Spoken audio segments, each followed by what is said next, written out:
오늘 여러분과 함께 이사야 41장 10절로 15절 말씀 가지고 위대한 하나님의 사람이 되라, 이 같은 제목으로 함께 말씀을 나누기 원합니다. 제목을 한번 크게 따라해 주시기 바랍니다.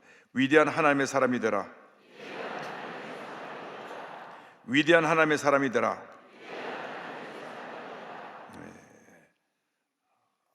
축복의 한 해가 밝았습니다. 기적의 한 해가 밝았습니다. 올 한 해는 우리들의 꿈과 희망이 다 이루어지는 복된 한 해가 될 것입니다. 사람들이 다 어렵다고 말하지만은 우리 예수님 믿는 사람들은 어렵고 힘들 때 하나님이 함께 하셔서 어려움을 이기고 더 잘 될 것을 믿고 믿음으로 나가기 때문에 우리 앞에 좋은 일이 차고 넘쳐나게 될 것입니다. 우리 대한민국을 하나님의 사랑을 주셔서 140년 전에 선교사를 보내주시고 아시아 최대 기독교 국가 되게 해주셨는데 모든 것이 하나님의 은혜입니다. 축복의 새해를 주셨으니 한 해 동안 우리가 말씀 붙잡고 믿음으로 전쟁에 나가면 다가오는 날들이 우리에게 주어지는 은혜의 날, 기적의 날들로 변화될 것입니다. 절대 긍정의 믿음을 갖고 약속 말씀 붙잡고 믿음으로 전진 또 전진 또 전진해서 올 한 해 하나님의 크신 은혜와 축복을 넘치게 받으시고 여러분 생애 최고의 해가 되시기를 주님의 이름으로 축원합니다. 이 같은 승리의 삶, 축복의 삶을 살아가기 위해서 오늘 성경은 먼저 우리에게 두려워하지 말라고 말씀합니다. 두려워하지 말라, 두려워 말라. 이사야 41장 10절입니다. 두려워하지 말라, 내가 너와 함께 함이라. 놀라지 말라, 나는 내 하나님이 됨이라. 내가 너를 굳세게 하리라. 참으로 너를 도와주리라. 참으로 나의 의로운 오른손으로 너를 붙들리라. 새해를 맞는 우리 모두에게 하나님께서 말씀하시는 것입니다. 두려워 말라, 두려워 말라, 두려워 말라. 어떤 문제를 만나도 어떤 어려움을 당해도 절대로 두려워하지 말라, 염려하지 말라, 걱정하지 말라고 우리 주님 말씀하십니다. 무슨 문제가 생기면 또 병원에 가서 검진을 받고 무슨 큰 병이 있다고 하면 먼저 두려움이 찾아옵니다.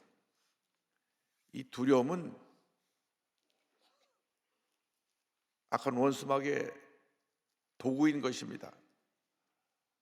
아담과 하와가 하나님께 지음받고 죄짓기 전에는 두려움이라는 게 없었습니다. 죄를 짓는 그 순간 그 마음에 마귀가 두려움을 심어주었습니다. 창세기 3장 10절입니다. 이르되 내가 동산에서 하나님의 소리를 듣고 내가 벗었으므로 두려워하여 숨었나이다. 죄를 짓고 나니까 마음에 두려움이 찾아온 것입니다. 우리가 어떤 잘못을 했든지 간에 먼저 하나님 앞에 엎드려 회개하고 내 마음에 찾아오는 두려움을 물리쳐야 되는 것입니다. 염려, 근심, 걱정, 두려움이 우리를 절망으로 이끌어 갑니다. 모든 병을 가져오는 근원이 마음의 스트레스라고 하는데 이 스트레스라는 것이 두려움을 통해서 우리 마음 가운데 찾아오는 것입니다. 운전면허를 따고 처음 고속도로에 운전을 하고 나갔다가 사고를 당한 한 분이 계신데 그분은 그 후로 두려움이 다가와서 운전대를 잡으면 사고 나지 않을까 늘 염려가 떠나지 않았다고 합니다. 그래서 고속도로를 타지 못해요. 고속도로를 두고도 먼 길을 빙 돌아서 갑니다. 또 고속도로에 가서 큰 사고 나면 어떡하나. 이 두려움을 내어 쫓아야 운전도 자유롭게 할 수 있고 사회생활도 바르게 할 수 있는 것입니다. 두려움을 내어 쫓아야 됩니다. 한평생 살아가는 동안 마음을 굳게 지키고 두려움을 내어 쫓고 절대 긍정, 절대 감도로 승리의 삶을 살아가는 우리 모두가 되어야 할 것입니다. 잠언서 4장 23절을 우리에게 권면합니다. 모든 지킬 만한 것 중에 더욱 내 마음을 지키라. 생명의 근원이 이에 서람이니라. 마음을 강하게 하고 담대해야 됩니다. 늘 마음에 평안함이 있어야 됩니다. 가나안 정복을 앞둔 여호수아에게 여호수아서 1장 6절 7절 9절에 세 차례나 강하고 담대하라, 강하고 담대하라 하나님 말씀하셨습니다. 여호수아서 1장 6절 9절을 봉독합니다. 강하고 담대하라. 너는 내가 그들의 조상에게 맹세하여 그들에게 주리란 땅을 이 백성에게 차지하게 하리라. 내가 내게 명령한 것이 아니냐. 강하고 담대하라. 두려워하지 말며 놀라지 말라. 내가 어디로 가든지 내 하나님 야훼가 너와 함께 하느니라 하시니라. 강하고 담대하라. 강하고 담대하라. 강하고 담대하라. 우리 함께 하신 하나님만 믿고 의지하고 강하고 담대한 믿음으로 더 전진해 나가시기 바랍니다. 우리가 일생 살아가는 동안 우리 마음 가운데 두려움을 물리치고 강하고 담대한 믿음으로 나가면 반드시 우리에게 좋은 일이 다가오게 되는 것입니다. 모든 문제를 어려움을 물리치고 승리하는 삶을 살게 될 것입니다. 일생 살아가는 동안 내 경험, 내 뜻을 의지하지 말고 하나님을 의지하고 말씀을 붙잡고 믿음으로 나갈 때 우리에게 큰 축복이 임하게 되는 것입니다. 그런데 놀라운 것은 오늘 말씀 보니까 우리가 아주 연약한 존재인데 우리를 택하셨다고 성경은 말씀하고 있는 것입니다. 연약한 인생을 택하신 하나님에 대해서 생각해 보기 원합니다. 41장 14절에 이와 같이 말씀합니다.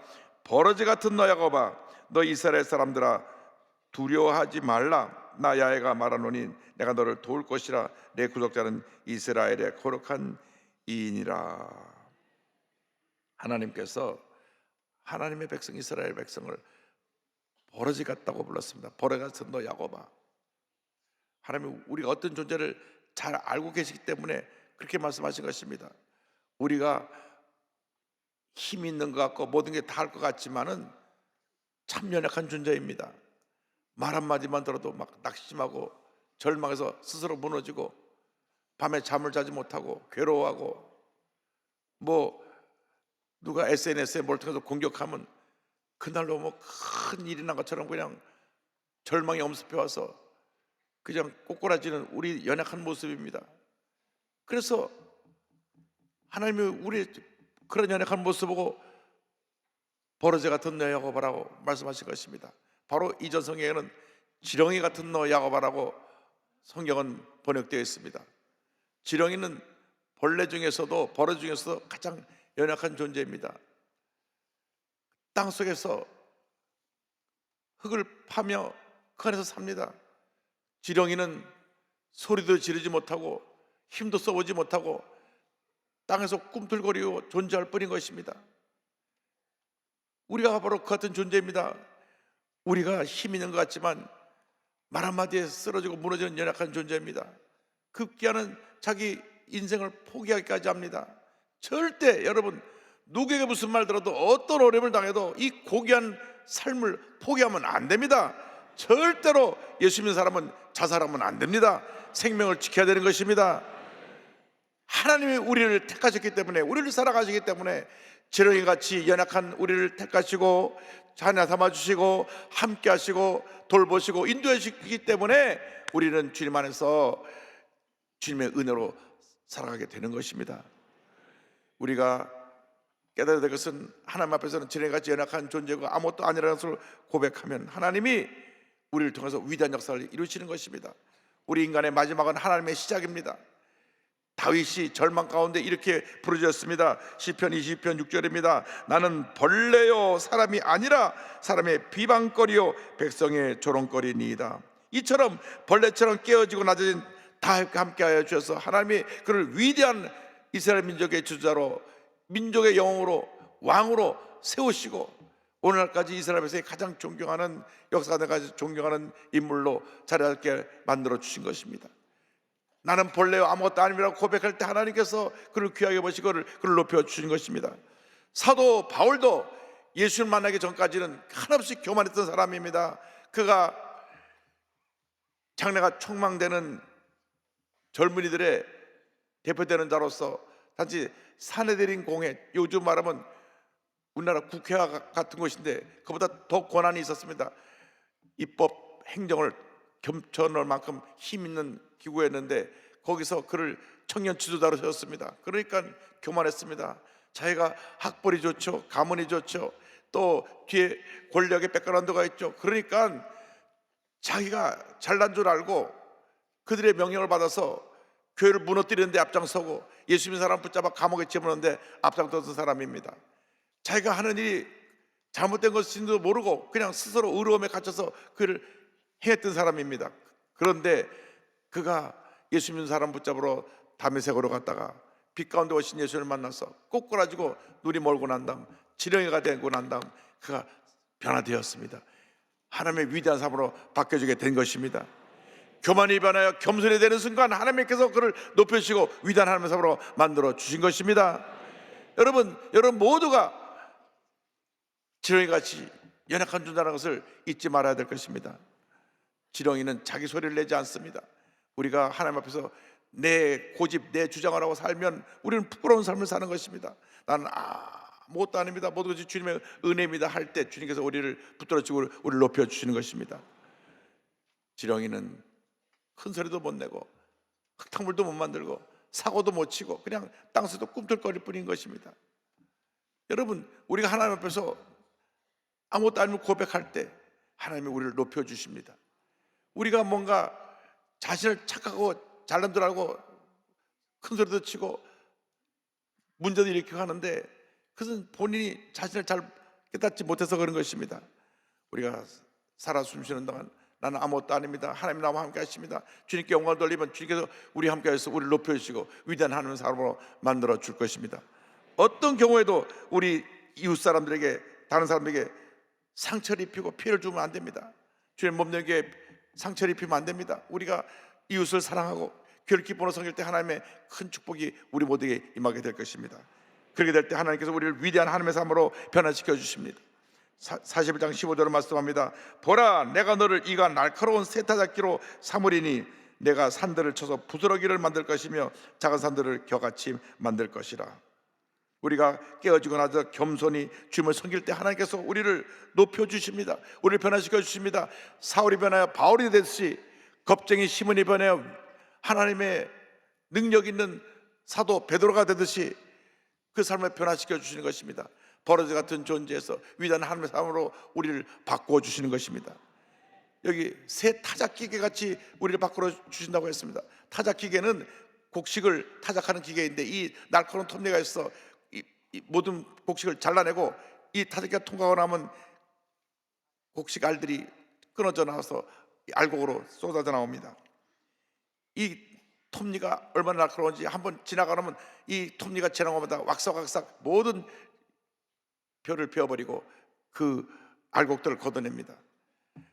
우리가 영적으로 보면 지렁이 같은 연약한 존재지만 하나님이 우리를 변화시켜서 위대한 하나님의 타작기계로 만들어 주신 것입니다.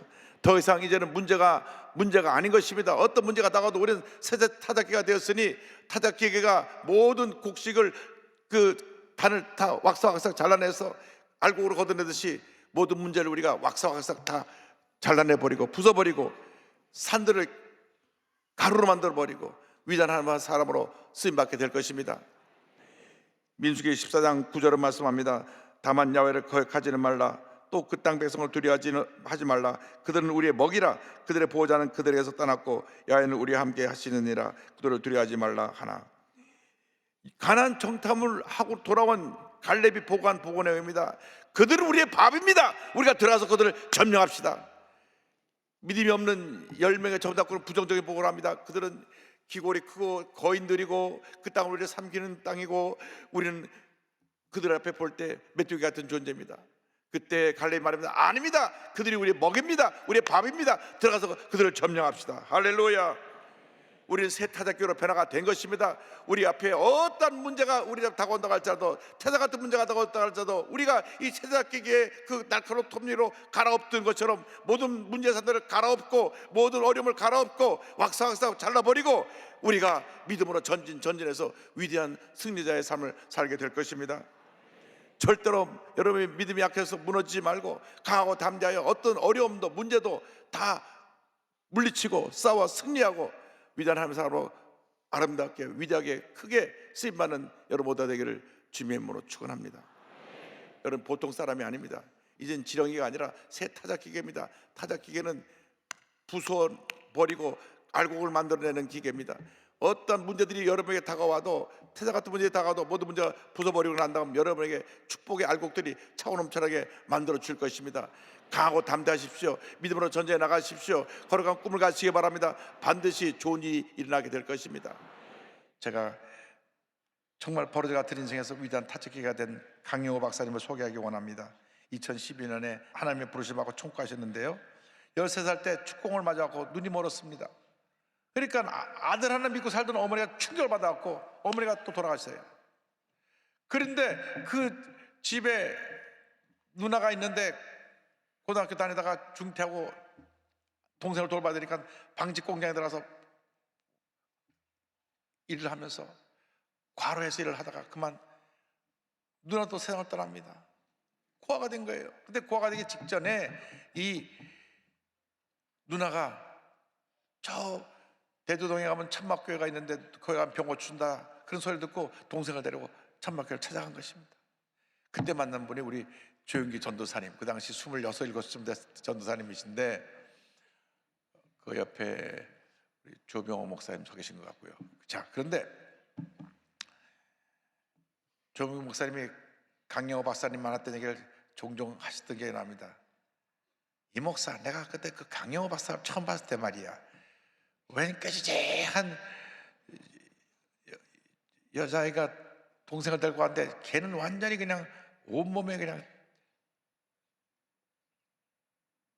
거지 같은 모습을 하고 왔고, 제대로 목욕다라고 쓰다는지 얼굴은 새카맣고 온 옷은 남루한 옷을 입고 왔는데 내 걔를 보고 내가 한 말 있다. 야, 나도 거지 목사지만 너는 왕거지구나. 그런데 이제 눈을 뜨게 하고 기도받고 또 기도받고 기도받다가 영의 눈을 떴습니다. 새 사람이 됐습니다. 꿈을 가졌습니다. 내가 외국 가서 공부와서 한국의 시각장애인들 섬기면서 그들에게 복음을 전하겠다. 그리고 꿈을 가지니까 하나님이 지렁이 같은 것을 변화시켜서 위대한 하나님의 사람으로 바꿔주시는데, 연세대학교 들어가서 졸업해서 공부를 한 다음 미국 피츠버그 대학에 가서 3년 8개월 동안 열심히 공부해서 한국 시각장애인 최초로 박사학위를 받고, 할렐루야.